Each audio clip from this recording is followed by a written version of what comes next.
Hi, doctor. It's Alan. And today I have a public service message about how to avoid 2 years of bad sleep when a patient sues you over something that you've potentially done in the dental office.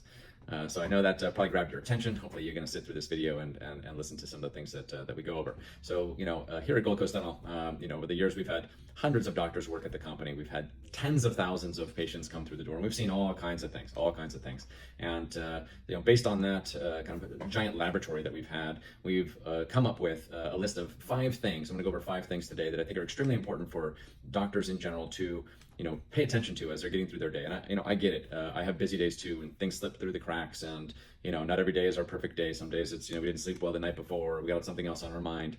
But these are 5 things that I think are super important to have in our minds as we're getting through our workday to avoid avoid a big problem, which is getting a letter from the lawyer saying that we're being sued. And I'm going to give a horrible analogy. Doing these 5 things is kind of like I consider this akin to like. So it was like drunk driving, right? There's a terrible analogy, I know, but it's like if you had a few too many and then you go driving and you didn't get into an accident and you didn't get caught, that's kind of like, yeah, fine, whatever. You could say like, no, it's nothing, nothing happened. It wasn't a problem, right? But then and that continues for years, right? And then you talk to the guy that then eventually he gets the DUI or gets into an accident or something, an accident and a DUI, and it's like it's life changing. It's just like, oh my gosh, it's just horrible, right? You lose your license, you go to jail, you can't drive cars anymore. It could impact your dental license. I mean, it just like impacts a lot of things in your life in a really, really, really big way. So it was no big deal until it was a really, really, really big deal. And so I think hits on your lawsuits from patients are kind of the same way. You can violate the 5 rules that I'm about to give you. And, as long as nobody's suing, no harm, no foul. The day you get a letter from the lawyer, you're going to really, really wish you could go back and just follow these 5 rules. Like, don't drink and drive, right? Like a good rule to follow. These 5 rules fall in that same category. So with no further ado, I'm going to jump into these. The first one, a CBCT on a patient that you're going to be placing an implant is now standard of care. So if you place an implant and you do not have a CT scan on that patient and there is a problem, it is not going to be looked upon favorably, right? People are going to be like, why didn't you take the CT? You would have potentially seen this. The problem could have been avoided if you just followed the standard of care. So my general advice, and this is kind of a simple one, is do not place an implant unless you have a CT on the patient. Just something that, again, is one of these things. It's like, I've been getting away with it for years. Yeah, you get away with it for years, but the day that that you don't, it becomes a real big problem. Second one's fairly easy as well, and that is to use a barrier when you are doing endo. And again, it's like, does that mean I have to use a rubber dam on 100% of my endos? Not necessarily. I mean, there's surgeons that do throat packs, and because the patient is sedated while they're doing this. There's other people that use Isolite or Isodry or something that kind of has that scoop in the back that provides the barrier. But you need to have some sort of a barrier, right? So you just got to imagine if the patient aspirates something, and then you're sitting in front of a judge, and you're explaining like, well, no, I just kind of like hope for the best. I hope nothing would fall in. I hope the patient wouldn't cough or sneeze. I hope, hope is not a good strategy in these kind of cases. So when you're doing endo, have some kind of a barrier. I mean, rubber dam is kind of like the go-to standard in these things. And I get it. It's kind of a pain in the butt. The patient doesn't like it. You don't like it. It's time consuming, etc. But standard of care. I would not want to get into some sort of a situation where a patient aspirates something and I didn't have a barrier in place. So that would be my second one. The third thing I have is comprehensive exams. So, I oftentimes go in and I'll take a look at a patient, and a comprehensive exam was marked as completed by the dentist. It was billed out to the insurance. The insurance paid for a comprehensive exam, but it's very clear from looking at the x-rays and then the diagnosis that only one tooth was looked at, right? So the patient probably came in with pain on that tooth. Doctor looked at that one tooth, but billed out the comprehensive exam. This causes problems because if there's other things going on in the mouth, which are super obvious, right? And then something happens, right? And the patient comes back. Well, why didn't the doctor tell me about this, right? And then you'd say, well, you remember you were having pain on that one tooth. We want to get that one tooth taken care of. And I was like, well, I don't remember because it was 6 months ago, and you said you did a comprehensive exam. Why didn't you tell me about those things? And so that kind of gets us into a bit of a bind where it's like, yeah, why didn't we tell the patient about those things since we did a comprehensive exam? So when you mark that you did a comprehensive exam, which is what you should be doing for certainly all of your new patients, make sure that you're actually doing the comprehensive exam. I would use the AI that we have built into our X-ray system as kind of it's just another tool, right? It's not perfect, just like none of us are, but it's a tool that can identify things, and so I would, if the AI has identified some pathology, I would certainly look at it and either like accept or deny that, I would not just ignore it. So there are some tools that can help make that comprehensive exam easier, but you want to make sure that you're actually doing that. Otherwise, we could run into problems down the line as patients come forward and say that we didn't find something. The third thing that I have is having your auxiliaries perform duties that they are not legally allowed to do. And so, if I go and I talk to a dentist and I say, hey, listen, will you put this patient under IV sedation, even though you don't have an IV sedation license? The answer 100% of the time is hell no. Of course I wouldn't. I don't have a license to do that. This could cause a big problem. If something happens, this is a big, big, big problem. So 100% of the dentists tell me that. But I oftentimes will see dentists, examples I see, they'll let a DA make a temporary crown. They'll let an RDA, I've even seen ones let RDA seat crowns. In ortho, they'll let them cement brackets when they don't have the proper authority to do so.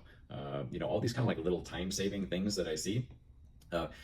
Again, this is one of those things. It's like, it's not a problem until it is a problem. When it is a problem, then it can be a big, big problem, right? As you can imagine, going in and saying, well, I told them not to do it, but they kept doing it every day under my watch. I mean, it doesn't look good. As a licensed professional, you're responsible for those things that happen under your watch. And so, looking at things like, who is a DA, who is an RDA, and then making sure that you understand, which you should, the list of duties that they're able to perform, and that's that's listed up. I'm not going to go over all of them right now, but that's listed up on the California Dental Board website, what each group is allowed to do. DA, RDA, RDA EF, and then so I see things like, the other thing I see is, especially if an assistant was a dentist in their home country and then came here and they don't have a dental license here, they're like, no, I can do that. I've been cutting crown for 20 years. Absolutely not. Like, do not do that. You just have to imagine. You can't then point at your assistant in court and say, well, she did that. That doesn't. You are the licensed professional. You are responsible for what is happening under your watch. So you need to make sure that your auxiliaries are not performing duties that they're not legally allowed to do. And if you do find it, you need to tell them no, obviously, and to make sure that that's not occurring. Having foreign trained dentists, who are dental assistants here, numb your patient, big no. Seating crown and bridge, big no. Unless they're an EF. EF can see crown and bridge, but they can't. Don't have them do any duties that they're not legally allowed to do. It's a big red flag, and very, very difficult to defend in a court of law, because the patient's going to say, well, no, you're not the one that did that, doctor. This other person did the work, and then it's like, oh boy, right? That can really end up bad. The fifth thing that I have is notes. And I know this is like a super painful one. I saved the two painful ones for last, but notes. A lot of times, we'll have a patient complain, and the first thing that we'll do is we're going to go in and we're going to look at the notes. And it's like, every single time I'm like, please, have documented what happened with this patient. And sometimes it's like, either there's no notes or there's an auto note which was not filled out properly. So they selected the note and then didn't enter anything. So it's like 0 carpals, it's like, okay, this clearly they just like hit enter on the auto note and didn't actually spend the time to fill it out properly. And so notes are super important. A couple more things with notes is, and I have an entire document on notes and how to properly take notes, and I'm happy to send that to you. Notes are extremely important. They are our first line of defense when it comes to, lawyer sends us a letter, he's going to request the records. We're going to send him the records, and the two things that we're looking for: consent forms and notes. And notes that are written after the fact have way less weight than notes that were written, day of or next day, like, before we got the letter from the lawyer. And one quick note on this, I hope it's obvious, but never ever backdate your notes and pretend like they were written the day of. The systems capture that information. And if the opposing counsel believes that you have done that, they can dig in and find out. And if you did, it can take a little problem and make it a really, really, really like license jeopardizing problem. So never ever do that. If you write, if we get a complaint from a patient a week later and you then go in and write the notes, let them be written on that day. Do not go and try to change the date on that, because behind the scenes, the original date is captured. So notes are super, super important. I know they're time consuming. I know we have busy days. Maybe you only work here 1 day a week and you were slammed that day, and yes. I totally get it. But just know that they are, those and consent forms are our first line of defense when dealing with any sort of patient complaint or potential lawsuit situation. Okay, those are the 5 things that, again, with a couple of decades of experience in dealing with hundreds of doctors and tens of thousands of patients in all kinds of different situations, these are the 5 things that I would highly recommend that you pay attention to as you're working through your day. And I have one bonus one, which I'm going to throw out there. As kind of if you do this, it's going to, 1, diffuse the bombs, right? And 2, it's going to build an incredible amount of goodwill, and your collections are going to go up, your patients are going to love you. And those are your care calls. And so the care call, basically, in a nutshell, is anybody that you give a needle to, you give a phone call to. And so my recommendation of doing this is, don't wait until the end of the day, because if you wait until the end of the day, it's like it's late and you're tired and you're like, I have 19 phone calls to make right now. It's like, I'm not going to spend the next hour doing it. Forget it. You just punt on it. you do them throughout your day, right? And so when you have small breaks throughout the day, and all of us do, right? Take that 5-10 minutes and just make a couple of phone calls. So at 10 o'clock, you're calling your 7 and 8 o'clock patients, and just doing a quick check-in. And what you'll find is that 80-90% of the patients don't pick up the phone because they don't recognize the phone number. And so you're just leaving a message. So it's literally like a 30-second phone call. And the people that do pick up the phone, they are super appreciative that you call. Occasionally, you get a patient that's unhappy, and to be honest, that's like fantastic. Handle it right then and there on the spot, rather than waiting for them to talk to 5 friends about it, and then or go on Google, and then the law firm ad comes up, and then suddenly it's right, and then it turns into this big thing. We can diffuse those bombs just by making a quick phone call and handling the patient, any patient concerns on the spot. So those care calls, and we have I think there's a video or some training that we provide on what to say, how to say it, all of those types of things. But just if you do that throughout the day, and then finish your day off, by getting that done, it's really going to make a huge difference in kind of the flow in your day and the number of problems that we have with patients moving forward.